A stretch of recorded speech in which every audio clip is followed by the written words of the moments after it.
신약성경 마태복음 21장 33절부터 46절 보겠습니다. 마태복음 21장 33절부터 46절.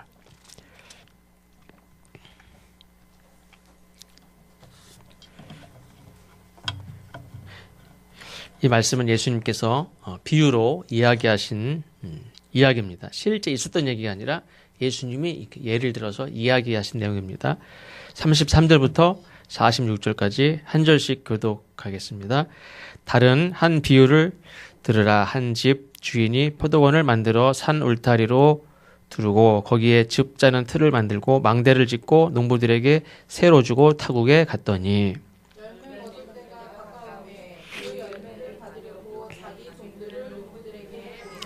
농부들이 종들을 잡아 하나는 심히 때리고 하나는 죽이고 하나는 돌로 쳤거늘 다시 다른 종들을 처음보다 많이 보내니 그들에게도 그렇게 하였는지라. 후에 자기의 아들을 보내며 이르되 그들이 내 아들은 존대하리라 하였더니 농부들이 그 아들을 보고 서로 말하되 이는 상속자니 자 죽이고 그의 유산을 차지하자 하고 이에 잡아 포도원 밖에 내쫓아 죽였느니라. 그러면 포도원 주인이 올 때 그 농부들을 어떻게 하겠느냐. 그들이 말하되 그 악한 자들을 진멸하고 포도원은 제때 열매를 바칠 만한 다른 농부들에게 새로 줄지니이다. 예수께서 이르시되 너희가 성경에 건축자들이 버린 돌이 모퉁이의 머릿돌이 되었나니 이것은 주로 말미암아 된 것이 아니요 우리 눈에 기이하도다. 하늘 읽어본 일이 없느냐. 그러므로 내가 너희에게 이르노니 하나님의 나라를 너희는 빼앗기고 그 나라의 열매 맺는 백성이 받으리라. 이 돌 위에 떨어지는 자는 깨지겠고 이 돌이 사람 위에 떨어지면 그를 가루로 만들어 흩으리라 하시니라. 대제사장들과 바리새인들이 예수의 비유를 듣고 자기들을 가리켜 말씀하신 줄 알고 잡고자 하나 무리를 무서워하니 이는 그들이 예수를 선지자로 알미었더라. 아멘.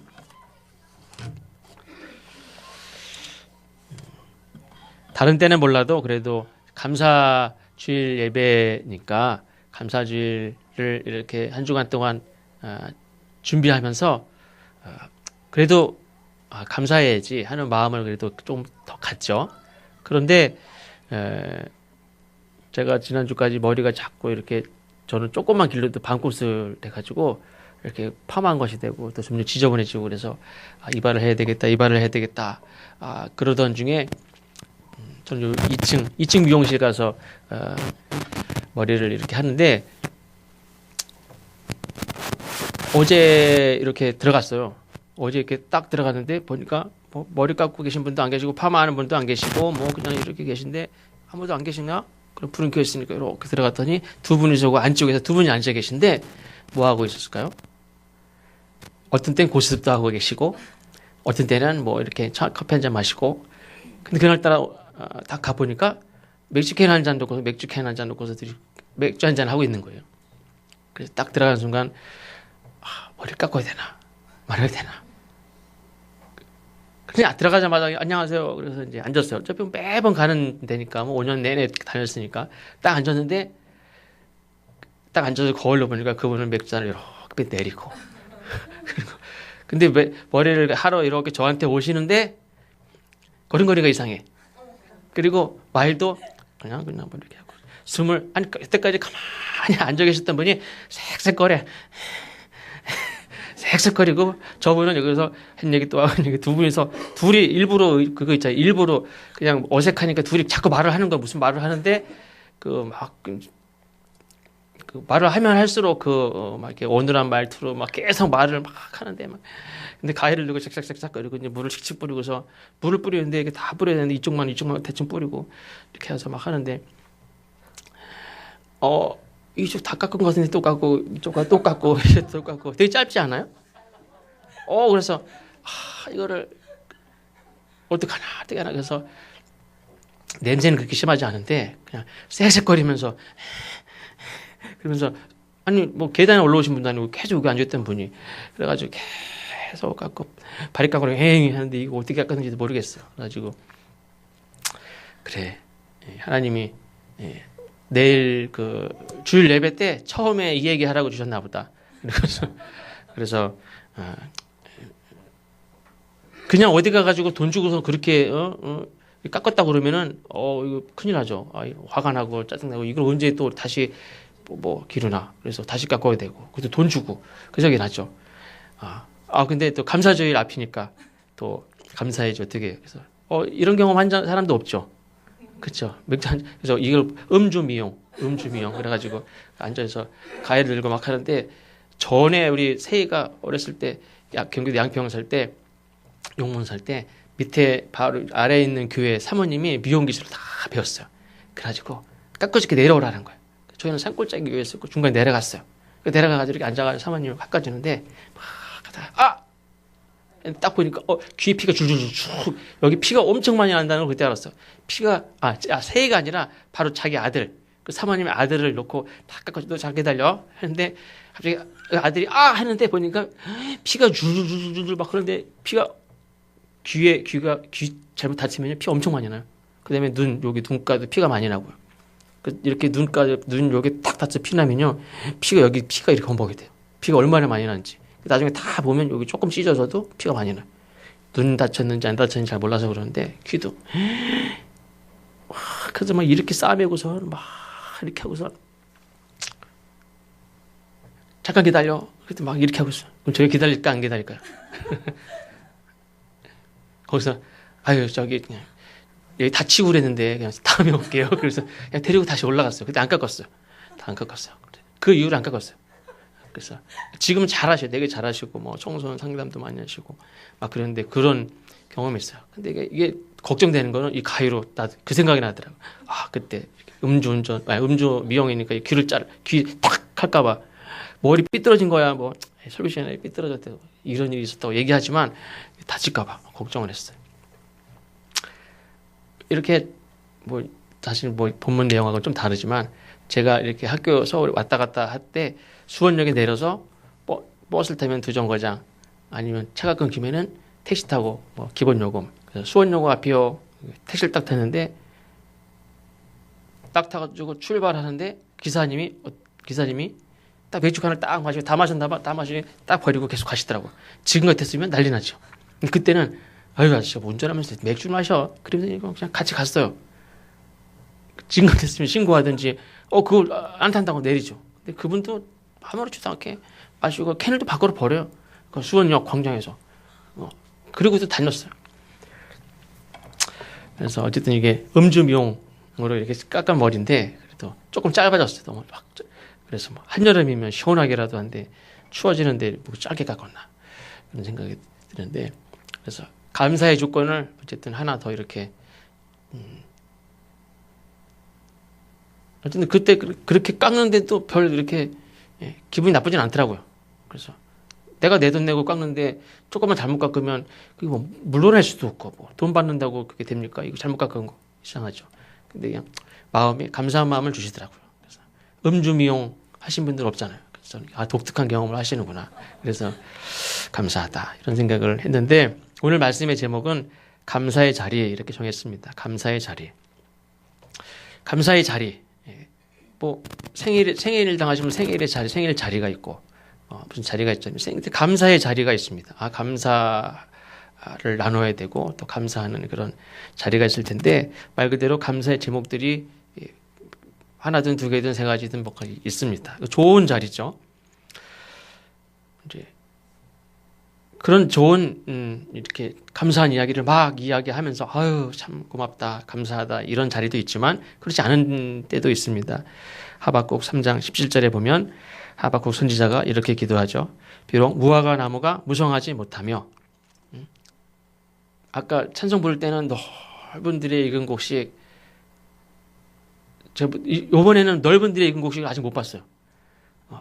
제가 이렇게 차를 타고 서해안고속도로라도 밑으로 내려가야 보지 여기서 있으면 보지 못하죠. 그때 풍성하게 익은 어떤 거를 보기가 쉽지 않은데 그럼 막 잘 열리기만 했어도 가지가 찢어질 정도로 막 열리는 경우도 있죠. 너무 잘 됐다 이렇게 감사하지만 하박국 선지자는 무화과 나무가 무성하지가 않아요. 열매가 없습니다. 포도나무에 열매가 없어요. 감람나무에 소출이 없고 밭에 먹을 것이 없어요. 우리의 양이 없어요. 외양간에 소가 없어. 그럴지라도 나는 여호와로 말미암아 즐거워하며 나의 구원의 하나님으로 말미암아 기뻐하리로다. 이렇게 어려운 상황 가운데서도 하나님께서 나를 지키실 것을 믿고 감사하는 기도도 있습니다. 그러나 이 성경 말씀을 통해서 우리에게 수천 년 동안 일관되게 말씀하시는 것이 있는데, 그것은 감사의 자리는 내 마음에 풍족하다라고 느낄 때만 감사하는 게 아니라는 거예요. 감사의 자리는 내가 생각할 때, 와, 이거는 정말 놀라워. 이건, 와, 정말 고마워. 와, 이거 감사해. 풍족하다고 느낄 때만이 아니라 하나님께서 내게 베푸신 것이 아주 별것 아니라고 생각될 때, 사소하다고 느끼는 거, 그거 먼저 그것을 항상 감사할 수 있어야 된다. 이걸 늘 말씀하셨습니다. 내 마음이 별것 아닌 것이라고 느끼는,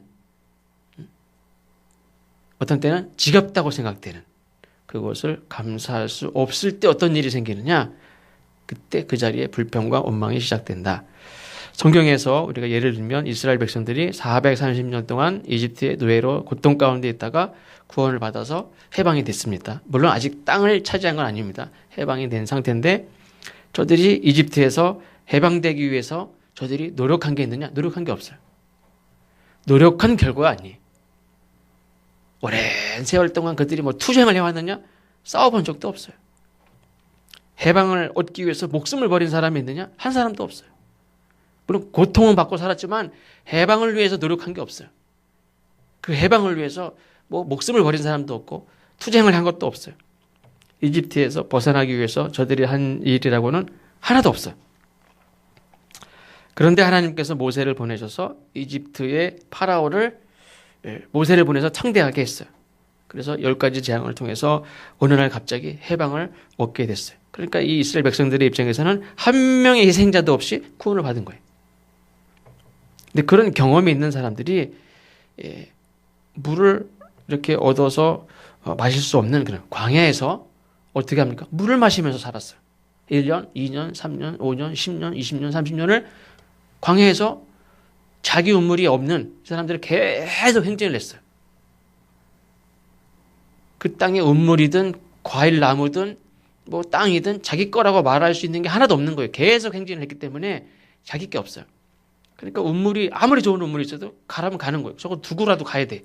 그러니까 이스라엘 백성들이 이 행진이라는 거는 어떤 때는 적들이 막 몰려와서 도망갈 때도 있고, 어떤 때는 더 안전한 곳으로 가는 경우도 있지만, 어떤 때는 정말 좋은 곳을 놔두고 갈 때도 있어요.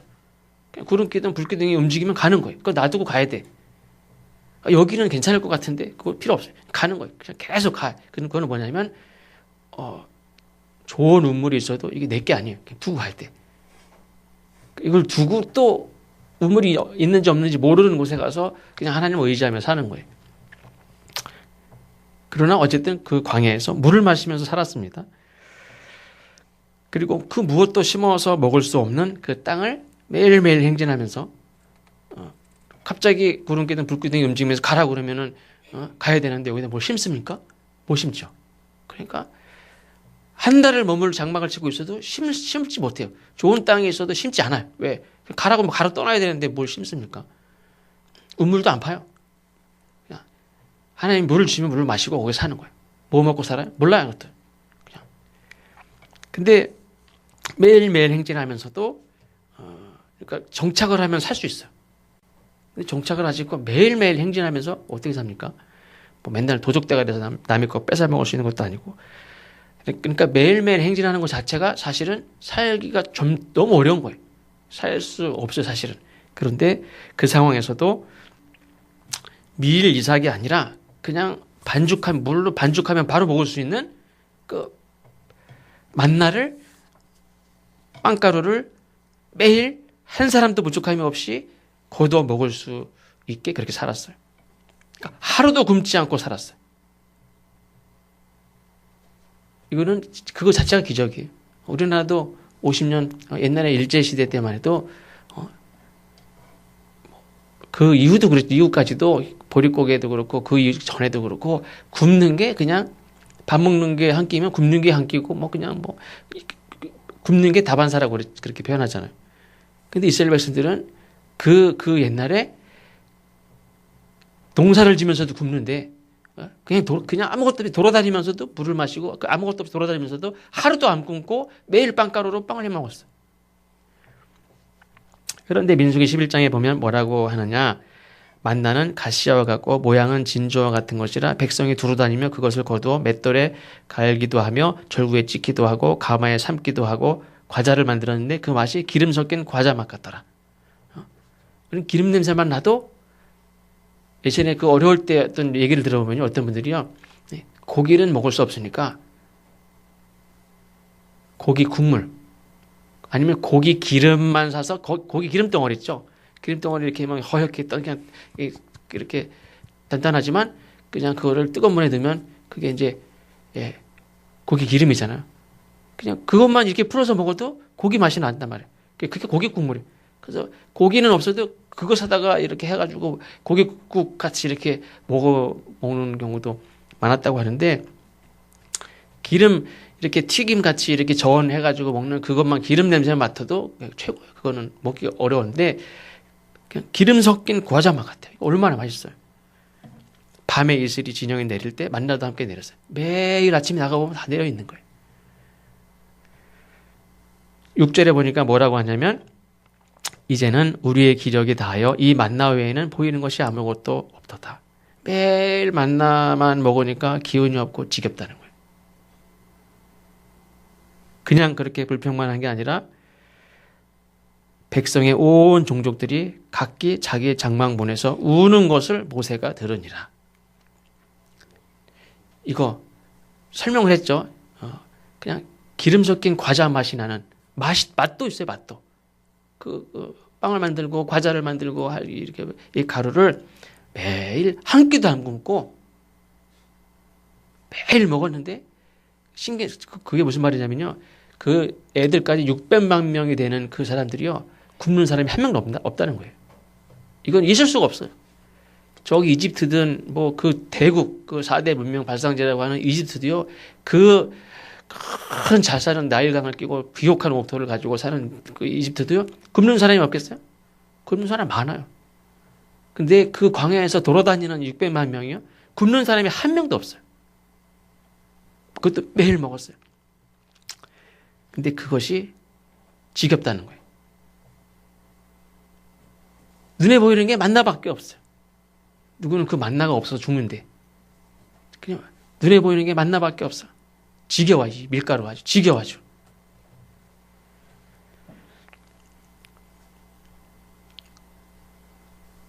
그 표현이 우리의 기력이 다하여. 그것 때문에 밀가루만 먹고 살아서 고기를 못 먹고 살아서 자기의 기력이 다했다는 거예요. 누구는 그것도 한 끼도 못 먹어서 힘이 없는데 아까 읽어드린 말씀같이 근데 그 사람들이 그냥 불평만 한 게 아니라 문 앞에서 온 종족이 울어요. 왜 울어요? 더 이상 못 살겠다고. 이것만 먹고 못 살겠다고 울어요. 저런 것들은 그냥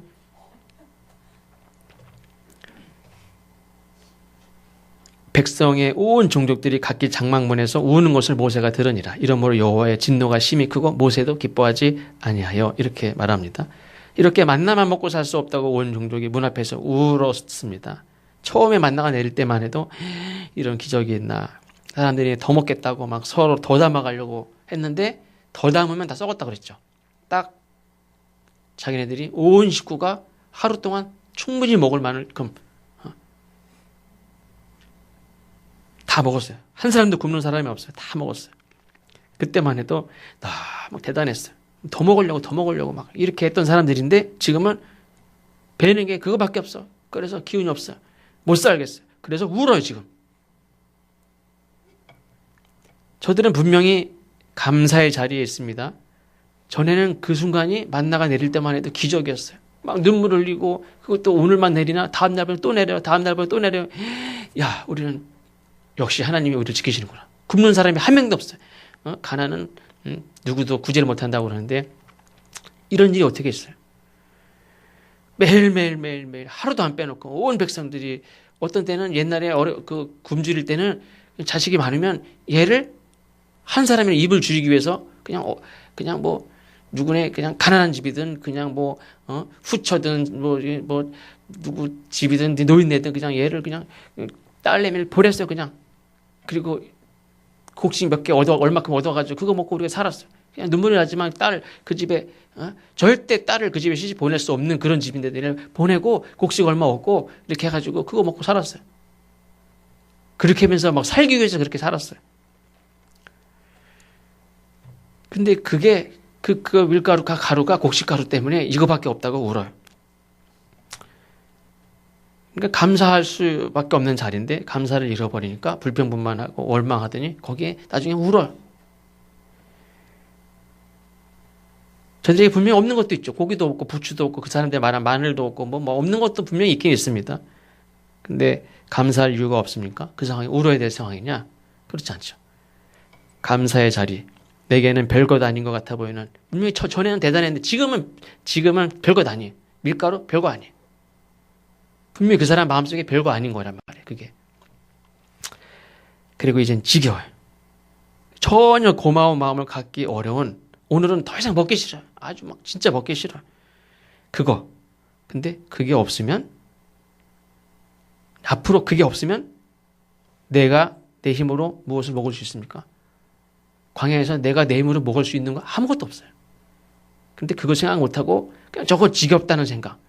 저거 아주 그냥 입이 질렸어요. 그 생각에 불평하고 원망하고 울어요.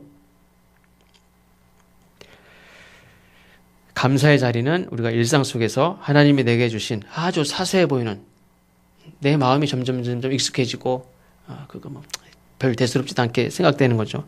그러나 내 마음이 실제 그렇게 됐다 할지라도 그것을 감사할 수 있어야 되는 줄로 믿습니다. 그렇지 않으면 그거 없어지면 사실 내가 내 힘으로 한 끼도 못 만들어요. 그 모든 건 내가 어떻게 내가 가서 일을 한다고 그게 생깁니까? 어디가 일 시켜주지도 않아요. 600만 명이 어디 가서 막 땅을 판다고 그게 나옵니까? 뭐 어디 그게 나옵니까? 당장 뭐 심는다고 그게 자랍니까? 그게 뭐 뿌리가 내립니까? 광야에서 뭐 그 사람들이 하루도 먹을 걸 얻을 수 없어요. 근데 그 사소해 보이는 내 마음이 사소해진 거죠. 그게 별것도 아니게 생각이 든 거죠. 지겹게 생각이 든 거죠. 이게 곡식도 그럴 수도 있지만 내가 일하는 일터, 내가 일자리도 마찬가지고요.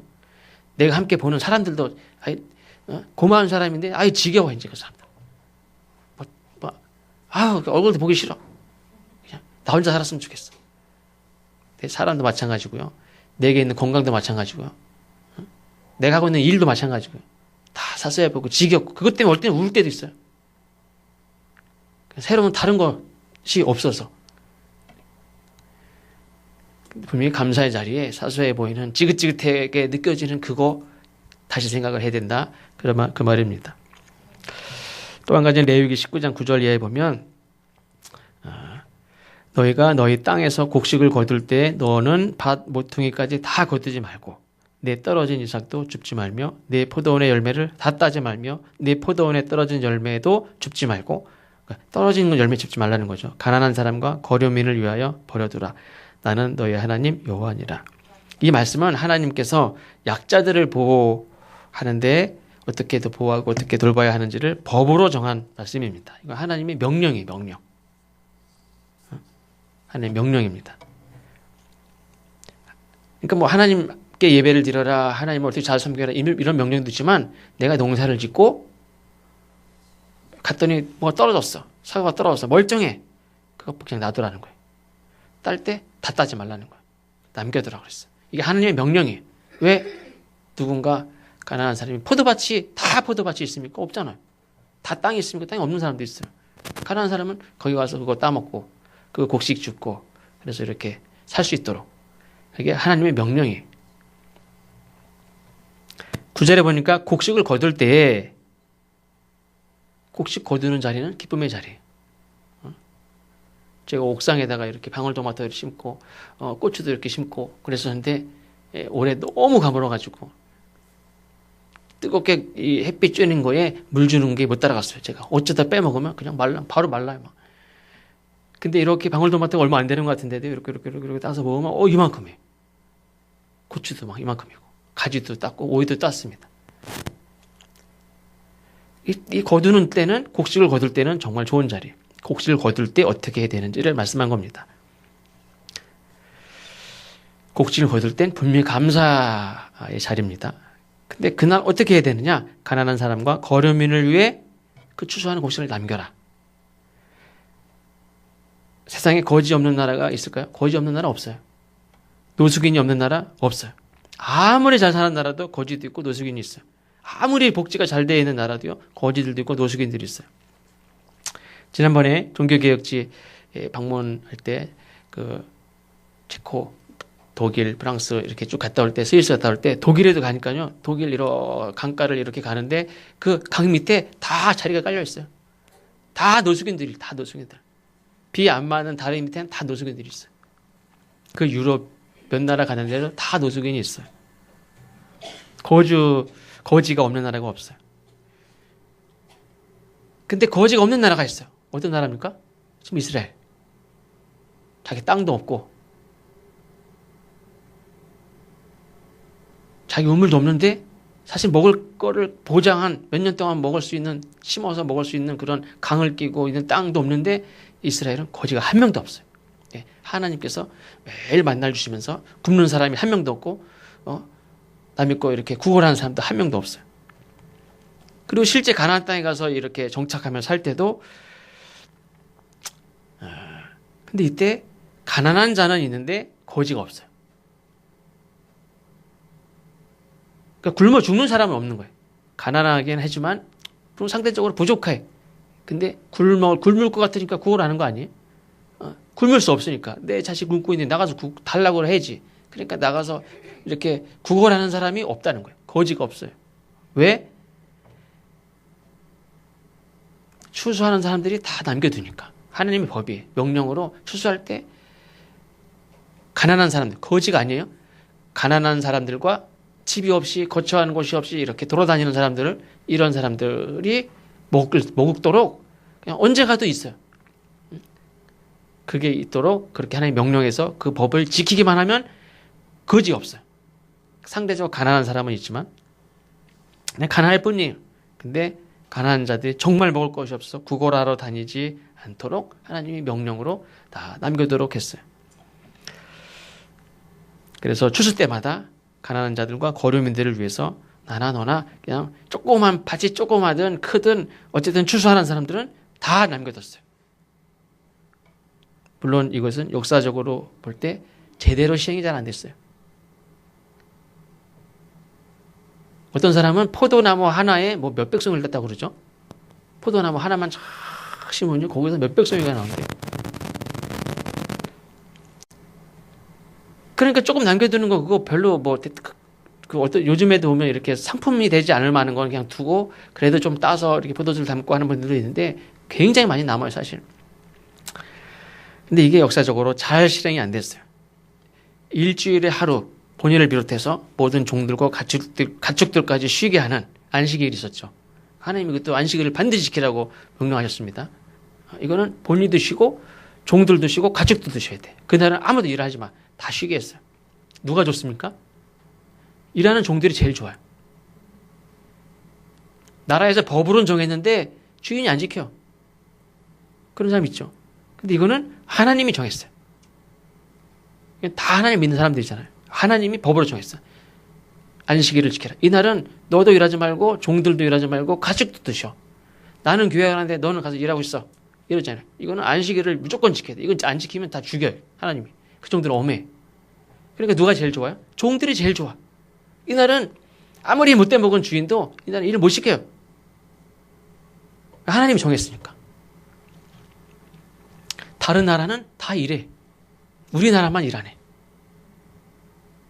노예가 뭐 쉬는 날이 어디 있습니까? 근데 이스라엘은 일주일에 한 번은 무조건 쉬어요. 하나님이라는 분 때문에. 악독 그냥 그 주인이 그런데도 못돼 먹었는데도 그날만큼은 일을 못 시켜요. 하나님 정했어요. 그리고 얼마나 좋아요. 지금도 그러면 참 좋을 것 같아. 그렇게 하나님이 보장해 주시고 일하는 사람들이 보장해 줘요. 어디 가서 저기 가서 먹는 거 사와라. 이것도 안 시켜요. 그것도 걸려요. 일어나서 지금 전등 켜는 게 아니니까 일어나서 불 좀 피워라. 불 피우는 것도 못 하겠어요. 밥도 미리 다 해놨어요. 밥 짓는 거 삼시세끼 밥하고 설거지하는 것도 얼마나 큰일이에요. 그것도 다 미리 다 해놨어요. 그냥 이게 조금이라도 일이 될 만하다. 어디 갔다가 오고 수고롭다. 땀을 그거 절대로 못 하겠어요. 그리고 종들이 얼마나 편해. 어쨌든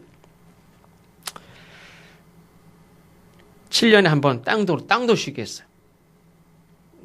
6년 동안 땅에 뭐 심어서 먹었으면 됐지. 계속 땅에 뭘 심어가지고 그냥 땅이 얼마나 힘들어요. 걸음은 제대로 주지도 않으면서 그냥 심어서 먹기만 하고. 1년 동안 쉬게 했어요. 50년에 한 번은 빚진 자들을 다 탕감해 줬어요. 50년 전에 빚을 졌던 1년 전에 그건 아닌가요? 하여튼 빚을 졌는데 그런 게 있잖아요. 대를 물려도 갚을 수 없는 빚이 들다든지 이런 게 있어요. 근데 50년 동안 갚았는데도 못 갚아요. 그러니까 무조건 탕감해 줄 때. 연기도 아니에요. 이것도 하나님 정한 거예요.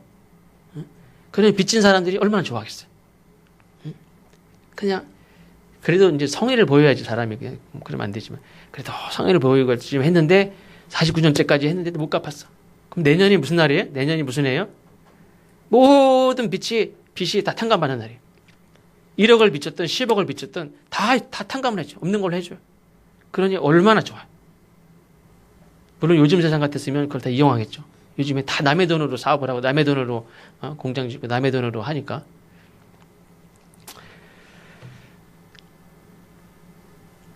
그런데 이런 법들이 잘 시행을 안 했어요. 역사적으로 보면 그걸 잘 시행하면 이렇게 좋은 나라가 어디 있어요. 그 3,500년, 4,000년 전에 이런 법을 하나님이 이런 백성들을 위해서 이런 법을 만들었는데 이렇게 좋은 게 어디 있어요. 땅을 가진 자들이 힘이 있는 자들이 이 법만 잘 따랐으면 참 이스라엘이 복된 나라예요. 근데 그걸 잘 안 지켜줬어요. 하나님 명령대로라면 이스라엘은 고지가 없어야 돼요. 조금이라도 추수하는 사람은 얼마가 됐든지 남겨놓아야 되는데 그래서 나보다 더 가난한 자들이 굶어 죽거나 구걸하는 일이 없도록 나눠야 되는데 그렇지 못한 거죠. 신약 성경에 보면 가난한 자가 아니라 어떤 사람이 나오냐면 거지가 나와요. 거지. 아까 말씀드렸죠. 가난한 자 안에 있어도 하나님의 말씀대로만 살면 거지가 있을 수가 없어요. 근데 거지가 나와. 이것도 예수님 비유로 하신 말씀이죠. 거지가 나와. 거지라는 거를 말하는 것 자체가 어떻게 보면 이거는 부끄러운 일이. 이스라엘에게 부끄러운 일이. 예전에 우리나라 88 올림픽 할 때 막 쓰러져가는 집들 이거 다 어떻게 했습니까? 다 울타리로 막아서 길거리에 갈 때 안 보이게 했어요. 우리나라가 가난하지 않다는 거를 가난한 걸 다 감췄어요. 노숙인들 거지들 이런 사람들 다 쫓아내가지고 어디다가 가둬버렸어요. 그때 막 하는 동안에 강제로. 이스라엘에 거지가 있다는 거는 이거는 하나님의 법대로 땅을 가진 자들이 힘 있는 자들이 하나님의 뜻대로 살지 않았다는 거예요. 예수님이 거지를 얘기해요. 거지가 우리는 없는데 거지가 없긴 왜 없어요. 거지가. 부자와 거지가 나옵니다. 이 거지 나사로는 피부가 여기저기 막 다 병들고 골마 터지고 그리고 그 몸으로 부자 문 앞에서 두들기면서 먹는 거라도 달라고 막 하는데 그거마저 얻어먹지 못합니다. 그리고 개가 와가지고는 그 병들어서 상처 난 데를 막 핥아요. 하나님의 율법을 철저히 지킨다고 하는 이스라엘 백성들. 예수님께서는 그 말씀하시는 거죠.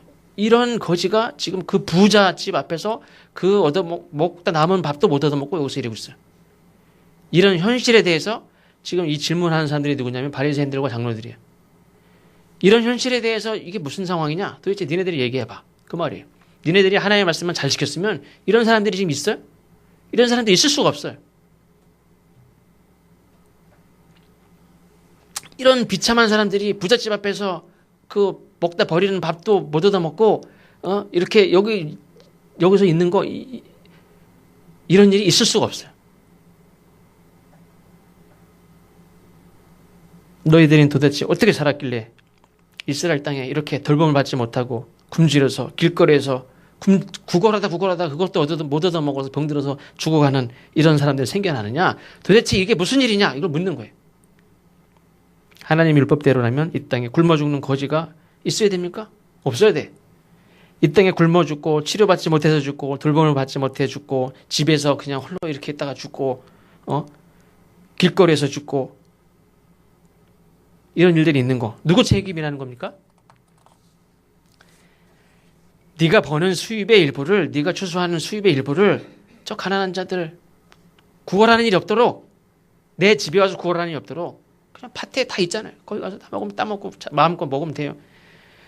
가난한 자들과 집이 없어 노숙하는 자들을 위해 남겨두라고 한 하나님의 명령을 지키지 않아서 이런 사람이 생겼다는 거예요.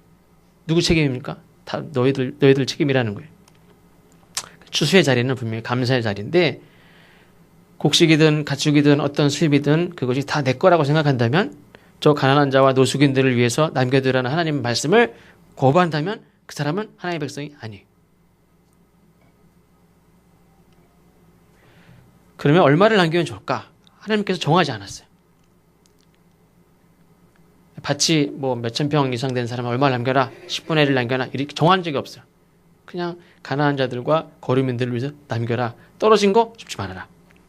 다 따지 말아라. 남겨라 그랬습니다. 정하지 않았어요. 그러니까 그 수입을 얻은 사람의 마음대로 하면 되는 거예요. 중요한 건 수동적으로 정해서 정한 대로 어떤 사람은 이 정도면 괜찮은데 어떤 사람은 그렇게 많이 내? 그렇지 않고 그냥 하나님 안 정했어요. 자기 마음대로 내면 돼요. 수동적으로 하지 말고 능동적으로 자기 마음 하고 싶은 대로 하면 돼요. 근데 그거를 랍비들이 나중에 정했어요. 또 자기들이 얼마나 정했을까요? 추수한 양의 60분의 1 많은가요 적은가요? 어떤 사람은 많다고 생각하고 어떤 사람은 적다고 생각해. 어떤 사람은 60분의 1을 하면 되겠네 하고 정한 대로 하는 사람도 있고 어떤 사람은 그거보다 더 하는 사람도 있고 나오미와 그 가족들이 기근이 들어서 베들레헴에 살다가 이제 모압으로 이렇게 간 적이 있죠. 그때 거기 갔다 아이들 둘 결혼도 시켰는데 남편도 죽고 아들들이 죽었어요. 근데 며느리 둘이 있는데 한 명은 가라 젊은 나이에 어차피 자식도 없는데 너는 고향으로 돌아가서 다시 시작해라. 근데 룻이 따라왔다고 그랬죠. 룻이 시어머니하고 둘이 따라와서 고향으로 내려와서 가난한 자가 됐습니다. 이제 그래서 남의 집에 가서 이삭을 줍는 거예요. 시어머니 집에 있고 룻이 남의 집에 가서 이제 이삭을 줍는데 너무 그걸 이삭을 주어서 이제 시어머니 자 식사를 해드리고 공양을 이렇게. 근데 이 룻이라는 모압 여자죠. 이방 여자예요. 근데도 소문이 너무 잘났어. 너무 효심이 있고 하나님 믿겠다고 따라왔다는 거예요. 이방 여자지만 그 사람들이 그 당시 전통적으로 볼 때 이방 여인 그러면 막 개 취급을 하고 막 근본부터 아주 더러운 그렇게 여겼는데 이 룻이라는 여자는 사람들이 다 칭찬했어요. 대단하다. 그리고 어느 집 밭에 가서 이삭을 줍는데 그 집이 보아스라는 사람의 집 밭이라고 그랬죠. 그 보아스가 그 얘기를 딱 듣고 야, 저 사람한테는 넉넉히 남겨주라. 그래서 일하는 사람한테 이렇게 이삭을 줍는데 일부러 곡식단을 이렇게 대충 이렇게 적당히 해가지고 이렇게 뭉태기로 막 떨어뜨려서 놔주는 거예요. 많이 주워가라고. 그렇게 해주라고. 이삭이라는 건 이삭 하나씩 주는 거잖아요. 벼 이삭 하나씩 주워가지고 하는 건데 그냥 이렇게 많이 일부러 놔줬어요. 보아스라는 사람이 그렇게 가난한 자들을 위해서 그리고 효성이 지극하고 또 하나님을 잘 믿는 어떻게 보면 이곳이 이방 땅이잖아요. 그 여자 입장에서는 이방 땅인데 이곳에 와서 하나님 잘 믿고 어머니 잘 모시고 이렇게 곡식을 자주 주다가 좋은 곳 있으면 어머니 갖다 드리고 그걸 다 알기 때문에 그 사람이 어떻게 했습니까? 보통 이삭을 줍는 것보다 더 많이 주워가게 했어요. 그런 일들이 이 보아스 때만 해도 가난한 자들을 위해서 이삭을 줍는 사람들이 있었다는 것 자체도 다 안 주워갔다는 거예요. 그 흉년이 끝나고 이제 다시 풍년이 들기 시작했는데 그때 가뭄을 생각하면 막 싹싹 주워갈 수도 있는데 이 보아스는 이삭을 주울 수 있도록 하니까 많은 여자들이 와서 이삭을 줍고 그리고 더 이렇게 신경 써야 될 사람이 있을 때는 더 많이 이렇게 주고 그러니까 정해진 게 아니라 그때 하나님이 주신 마음으로 하면 되는 거죠. 보아스 같이 더 가져가게 하려면 더 가져가게 할 수 있고 그렇습니다. 근데 문제는 정해진 것보다 더 많이 하면서 나는 정해진 것보다 더 많이 했다. 기준을 정해놓으면 그런 마음이 생깁니다. 수입의 일부를 남기는 행위, 이것은 수확을 허락하신 하나님께 대한 감사의 표시입니다. 그래서 두 번째는 감사의 자리는 항상 가난하고 머물 곳이 없는 자들을 기억하고 그들과 나눌 것을 나눠야 되는 줄로 믿습니다. 저희 교회도 생일 때 생일을 맞아서 이렇게 쌀 헌금하는 분들이 계신데 생일은 다 축하받는 날이잖아요. 대부분 다 나를 축하해줘요. 축하를 받아요. 선물도 받고. 근데 최소 그날만큼은 쌀 헌금을 통해서 누군가를 위해서 나를 축하받는 그런 기쁨의 자리지만 감사한 자리고 부모님께도 감사하고 다 감사의 자리지만 그럴 때 또 일부러 누군가를 위해서 쌀 헌금을 하는 이것도 참 의미 있다라고 생각을 해서 그렇게 제안을 하고 그렇게 하신 분들도 계신데 분명히 하나님께서 약속하셨습니다. 신명기 24장에 보면 내가 밭에서 곡식을 벨 때에 그 한 못을 밭에 잊어버렸거든 다시 가져오지 말고 이렇게 가져오는데 한 곡식 한 짐을 놓고 왔어. 그냥 다시 가서 가져오지 말고 두라는 거죠. 나그네와 고아와 가부를 위하여 남겨두라. 그리하면 내 하나님 여호와께서 내 손으로 하는 모든 일에 복을 내리시리라. 마지막으로 오늘 우리가 함께 읽은 말씀은 시간이 많이 지나서 짧게 하겠습니다.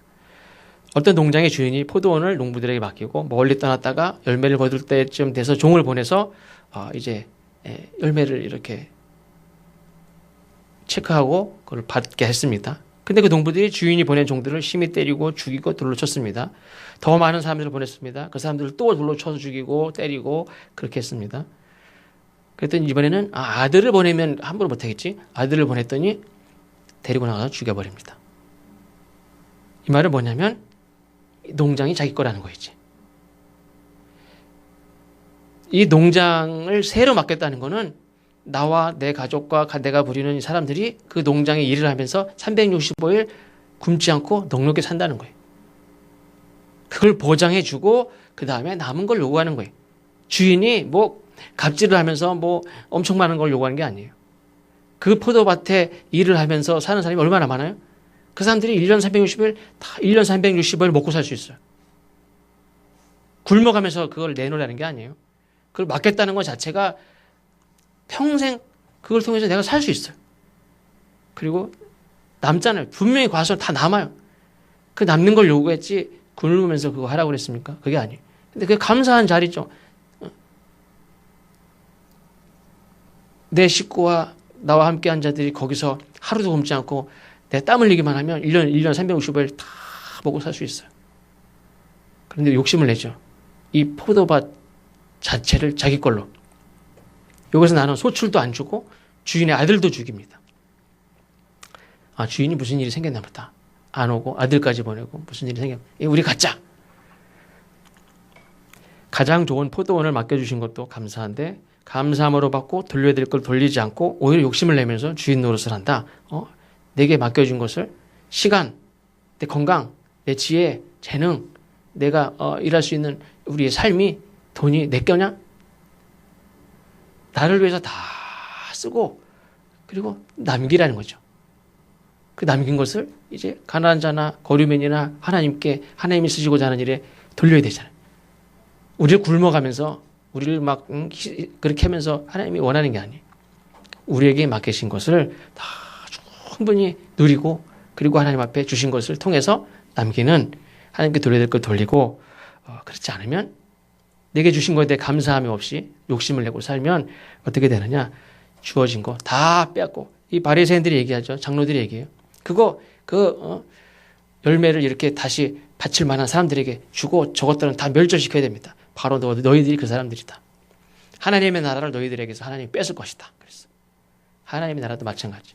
우리가 하나님의 나라를 소망하는 그런 그리스도인들로서 우리에게 주신 것 통해서 늘 감사의 자리, 하나님이 주셨다는 걸 잊어버리면 안 되고 우리가 분명히 남겨서 돌려야 되고 감사의 자리일수록 이것을 나눠야 될 대상들을 꼭 기억하는 저와 여러분 되시길 바랍니다. 기도하겠습니다. 하나님 감사합니다.